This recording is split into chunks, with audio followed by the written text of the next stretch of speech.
So I'm going to be shooting my new Ruger LCR and 357 today for the first time. I actually just shot it for the first time testing out this target, but this is the first time officially. And I figure I'll start slow with some 38. And I thought I'd compare it with my Smith lightweight here that weighs a little bit less than the Ruger, even though the Ruger's a polymer. I suspect the Ruger's going to be a little bit more comfortable to shoot.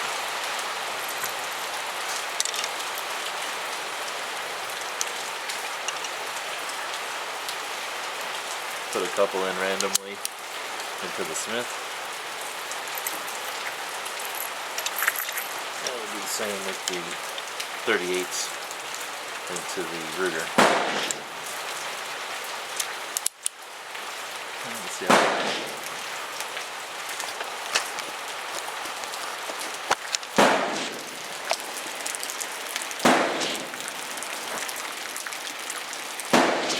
so that's my target down there, which is a small silhouette.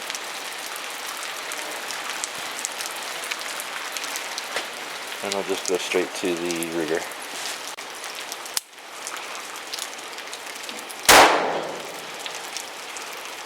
A little bit high, like right in the neck it looks like.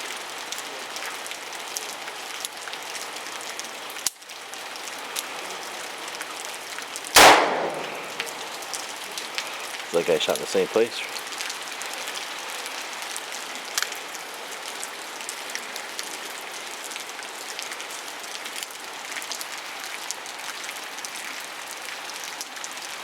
I was aiming dead center, so that shot a little high for me, but not too bad. Now let's go with the Smith. Same deal.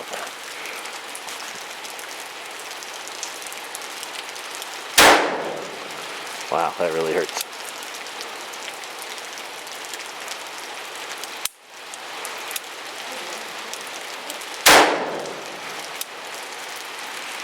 Alright, so that was the Smith that I've had for years and a little more comfortable with. Got like Revolver, you can always save your brass real easily. Alright, well, looks like the Ruger shot a little higher for me. Of course, I'm still getting used to those sights.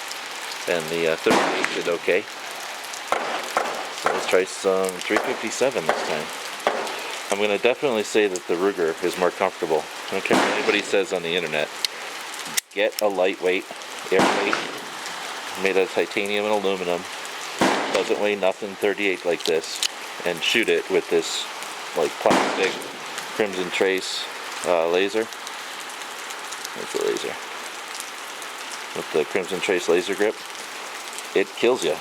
It really hurts in the web of the hand here. The Ruger has got this rubber padding here, polymer frame, and a smoother trigger. So just much more comfortable to shoot even in 357 from what I remember, but let's find out. So it's this old Fiachi stuff.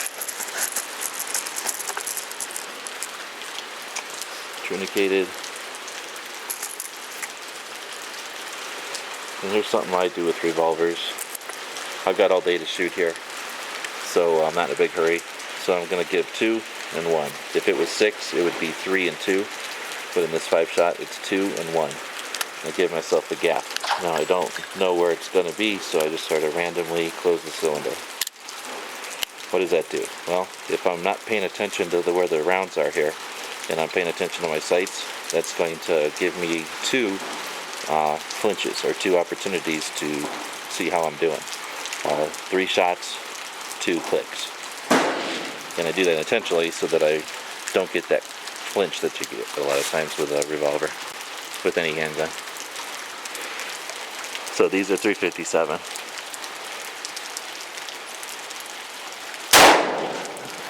Now I could feel that. Definitely more going off in my hand. Definitely have to hold on to it. Definitely feel it in the web there. So now I don't know if it's going to be another shot or a click here.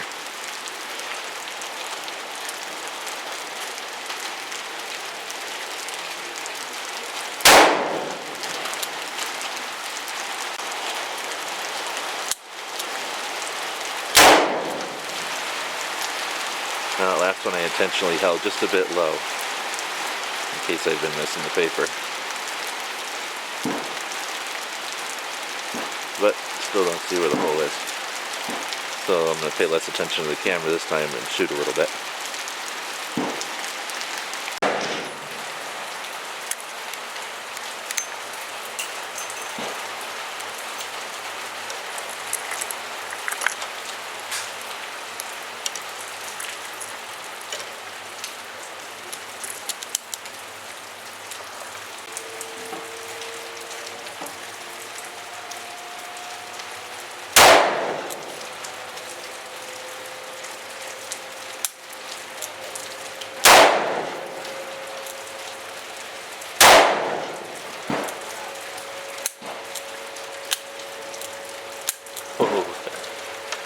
I don't know if you saw it in the video, but I definitely flinched the nose. Let's see where we're at on that.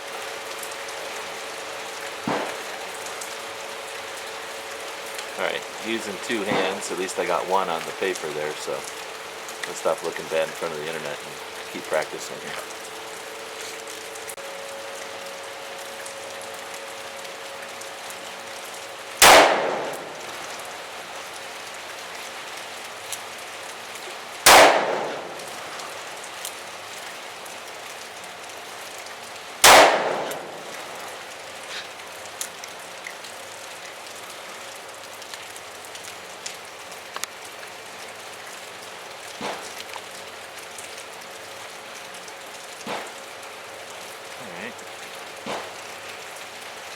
Kind of getting used to these sights, I think.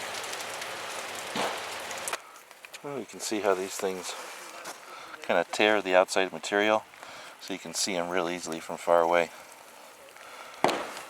So if I remember right, these are my first two out of the Smith, first two out of the Ruger in 38. Only brought two of them down with the 357. I see one happened over here, and I suspect some of these are the others.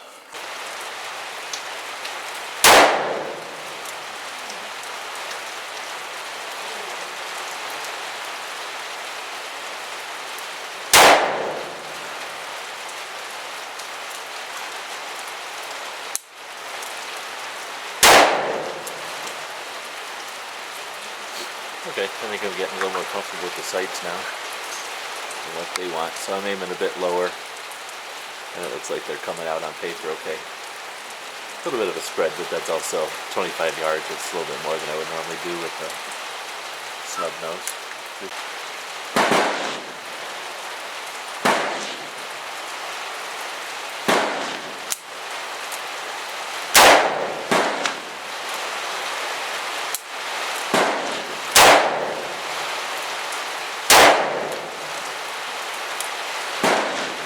Definitely getting the feel of it a little more.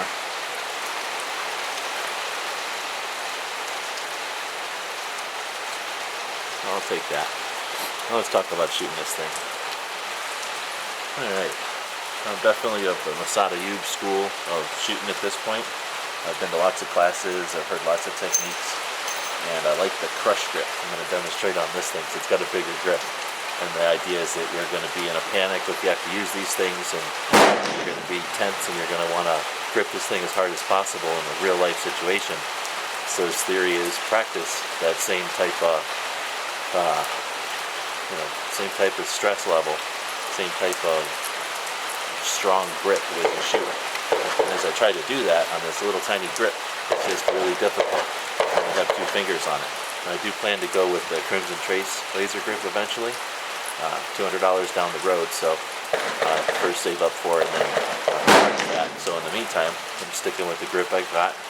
So I just don't have a lot to grip onto. Once I gave it a good second hand for some good support, and I, with my right hand, just really held onto this thing, then the recoil wasn't such a big issue.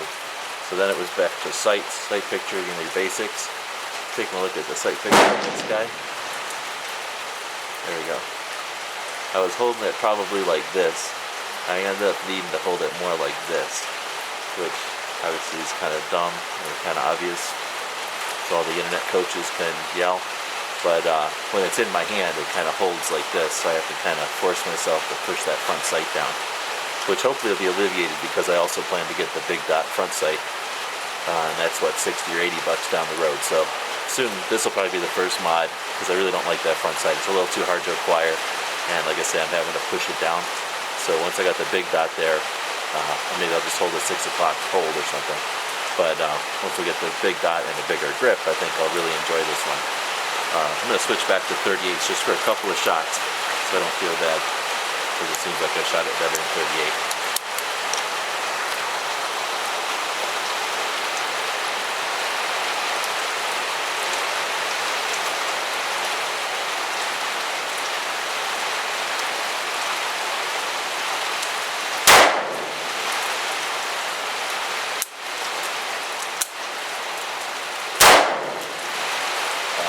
Going back to 38 is such a pleasure with this one.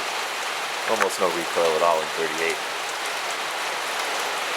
And it looks like we did okay with the shots too, so always want to leave on a positive note if possible. So I think I can put this one away. It'll need a day or two at the range to just have a lot of rounds put through it, but not a rainy day at the range.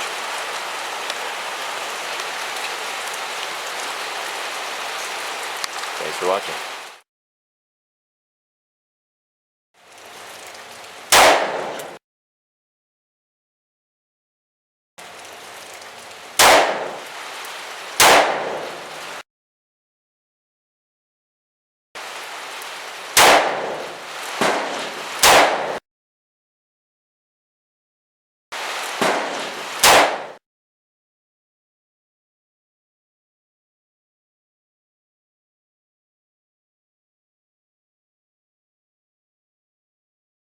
The guys and gals of GunWebsites.com encourage you to take a CCW class every year, practice at least once a month, and carry every day. Thanks for watching GunWebsites.com.